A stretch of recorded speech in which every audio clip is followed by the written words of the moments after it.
You're listening to Behind the Reality. Real people, real stories, real life.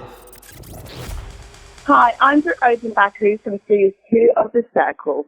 How did you end up on The Circle? So I was a huge fan of the show when it came out for season 1. And after I watched it, I thought, you know what, that show is a bit of me. So I thought, screw it, I'll apply. And so I did when the application process was open in January. And then I didn't hear anything back for months. I thought, okay, that's not happening. And then by the summer, I got a call from one of the casting agents. And then from there, it was one thing after the other. It was auditions. And the next thing I know, I was in the Circle apartment. What were the kind of positive aspects of your experience on The Circle?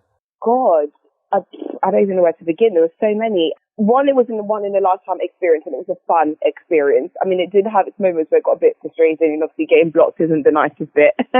But you get to meet some incredible people that I would have never met if it wasn't for the show. There's no way my path with Tim would have crossed if I hadn't been on a show, or Beth, who I'm super close to, or anyone else on the show for that matter.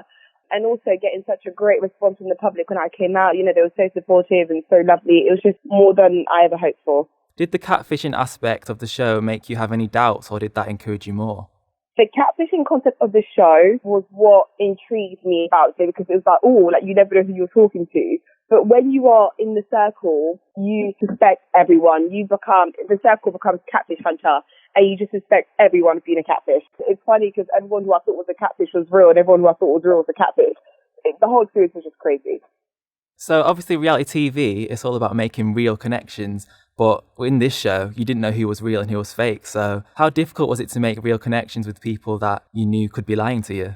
When it came to making connections with people who I thought were potentially lying to me, it was hard. But at the same time, we're all human, and you can't help but fall, essentially, that you just develop the friendships. There were times where I doubted whether Georgina was actually a man or a woman. I thought, for all I know, Georgina could be a George. But still, we just had such a great bond. Nonetheless, whoever that person was, I knew that I liked them, whether they were 58 or 68 or 18. So it was amazing to find out that some people were real. And then it was crazy to find out that, I'd been fooled, and James wasn't actually a single mum with a son called Charlie.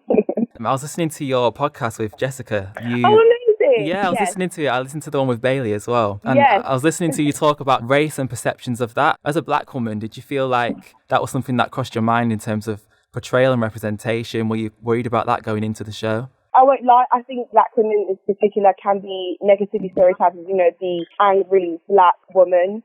And so I'm not that is a real stereotype, I think, quotation marks, but I'm not angry anyway. But I was more concerned that if, I was to get really angry about something, I'd be portrayed as, the typical angry black woman.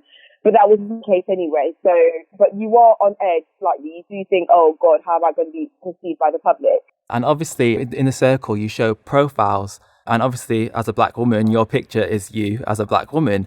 Did you think people were going to have prejudgments of you?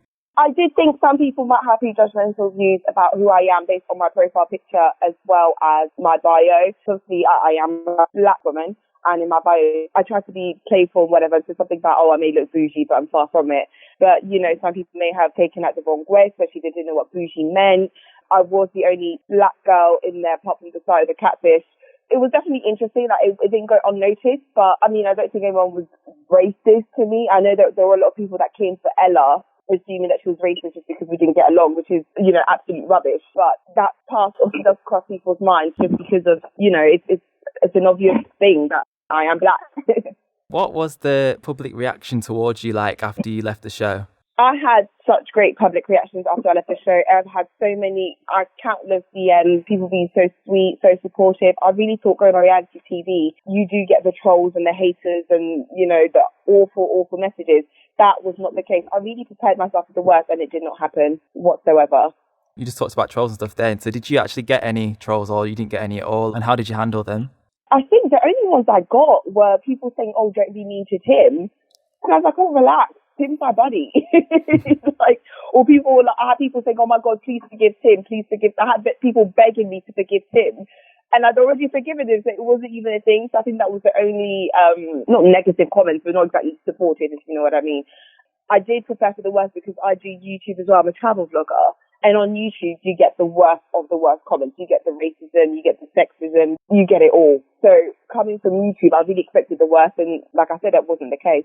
So would you say that the aftercare system supported you then after the show? The aftercare system supported me during the show, after the show, up till this day. Now we have regular courses with psychiatrists or psychotherapists, I'm not sure what the title is, but they've been so supportive. If there's anything we ever need, they're literally just a phone call or a text or email away. So that they've been great. If you could give one piece of advice to someone who's thinking of going on reality TV, what would it be? If I could give a piece of advice to anyone going on reality TV, as cheesy as it sounds, is be yourself. Whether that's you being yourself or you being yourself as a catfish. You don't want to perceive yourself to be as something that you're not to the producers or the casting agents when you're trying to get in. And if you don't get it, you didn't get it on your own merit, and then you'll regret saying, oh, what if I be myself? Whereas if you are yourself and you don't get it, you're like, oh, well, at least I tried, rather than try to be something that I'm not.